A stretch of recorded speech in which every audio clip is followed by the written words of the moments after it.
অসমৰ সন্মানীয় মুখ্যমন্ত্ৰীয়ে যিখিনি কথা কৈছিলে তেতিয়া আমাৰ যেটো ধাৰণা হৈছিলে যে ইউএছ টিমে সঁচাকৈ বহুত পাহাৰ ইয়াত ধ্বংস কৰি আছে আৰু ইউএছ টিএমৰ কাৰণেই আমাৰ গুৱাহাটীৰ বানপানী হোৱাটো হয় নে নহয় এইটো চাবৰ কাৰণে এবাৰ আমি ৰাইজৰ দলৰ প্ৰতিনিধিসকল ইয়ালৈ আহিছিলোঁ। অহা 22 তাৰিখৰ পৰা যেহেতু অসম বিধানসভা আছে আৰু নিশ্চয় অসম বিধানসভাত কৃত্ৰিম বানপানীৰ বিষয়টো এবাৰ গুৰুত্ব লাভ কৰিব, সেইকাৰণে আমি ভাবিছিলোঁ যে বস্তুটো চাই লোৱা খুব প্ৰয়োজন। ইয়াত চাবলৈ আহিলোঁ, আমাক ইয়াৰ চেঞ্চেলৰে ইউএছ টিএমৰ চেঞ্চেলৰে গোটেই বস্তুখিনি দেখুৱালে। দেখুৱাৰ পাছত মই এইটো নিশ্চিত হৈছোঁ যে মুখ্যমন্ত্ৰীক কোৱাৰ দৰে ইউএছ টিএমত তেনেকুৱা ধৰণৰ কোনো ঘটনা ঘটা নাই। ইউএছ টিএমৰ পৰা যিখিনি পানী গৈছে তেওঁলোকৰ এৰিয়াবিলাকৰ পৰা, বিশেষকৈ ইউনিভাৰ্চিটি আৰু মেডিকেল কলেজৰ এতিয়া য'ত বনাই আছে মেডিকেল বনাই আছে তাৰ পৰা যিখিনি পানী গৈছে সেইখিনি তেওঁলোকে প্ৰপাৰ চেনেলৰ জৰিয়তে ড্ৰেইন আউট কৰি দিছে আৰু সেইটো ড্ৰেইন আউট কৰি গৈ গভৰ্ণমেণ্টৰ ড্ৰেইনত পৰিছেগৈ। আৰু দেখা গৈছে যে তেওঁলোকে ড্ৰেইন আউট কৰাৰ সময়ত অসমৰ মুখ্যমন্ত্ৰীয়ে যিটো কথা কৈ আছে যে ৰঙা পানী বা অশোক সিংঘালে যিটো কথা কৈ আছে যে ৰঙা পানী, ইয়াৰ পৰা মানে আপোনাৰ ইউএছ টিএমৰ পৰা ৰঙা পানীটো তেওঁলোকে এৰি দিয়া নাই। ইয়াত আফটাৰ ট্ৰিটমেণ্ট তেওঁলোকে পানীটো এৰি দিছে। গতিকে ড্ৰেইনত যিখিনি পানীও গৈছে সেইখিনি পানীও তেওঁলোকৰ ইয়াত ৰঙা পানী নহয়। আমিতো ইউএছ টিএমক জগৰীয়া কৰিবৰ কাৰণে আহিছিলোঁ, ধৰিবৰ কাৰণে আহিছিলোঁ, কিন্তু ইয়ালৈ আহি মুখ্যমন্ত্ৰীয়ে কোৱাৰ নিচিনাকৈ আমি তেনেকুৱা একো দৃশ্য দেখা নাপালোঁ। আৰু আমি যেতিয়া আহিছোঁ লগত ছিনিয়ৰ মোষ্ট কেইজনমান সাংবাদিকক লগত লৈ আহিছোঁ ইয়ালৈ।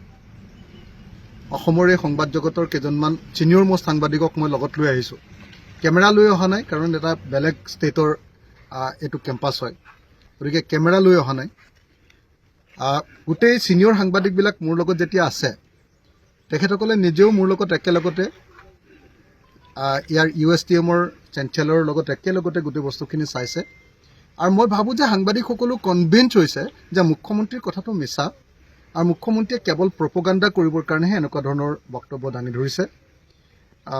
মই ইয়াৰ পাছত আৰু বেলেগ বেলেগ ধৰণৰ মোৰ নিজৰ চ'ৰ্চৰ পৰা ইয়াৰ পৰা আৰু কি ধৰণৰ আৰু কিবা কিবি লোকচান আছে নেকি, ইক'লজিকেল কিবা লোকচান আছে নেকি, তাক লৈ মই চাইণ্টিফিকেলি আৰু বস্তু গোটাই ল'ম অসম বিধানসভাৰ সময়খিনিত যাতে মই ক'ব পাৰোঁ।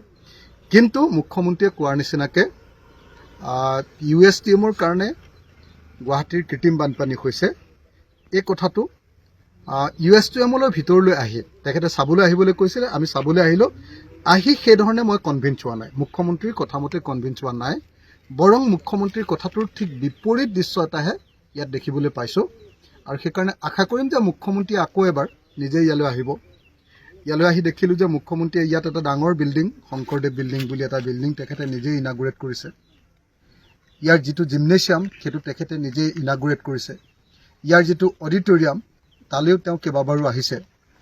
গতিকে অসমৰ মুখ্যমন্ত্ৰীয়ে চাগে জানে, আৰু মুখ্যমন্ত্ৰীয়ে যোৱাবাৰ মানে গোটেই বানপানীটোৰ কাৰণে শত্ৰু কৰি লৈছিলে, তেওঁ থিম কৰি লৈছিলে আপোনাৰ শিল হাকু বিলক। 2022 আৰু 23ত তেওঁৰ শত্ৰু আছিলে শিল হাকু বিল। 2024 চনৰ তেওঁৰ যিটো শত্ৰু এই গোটেই বানপানীৰ কাৰণে তেওঁ যাক এনিমি কৰি লৈছে সেইটো হ'ল ইউএছ টিএম।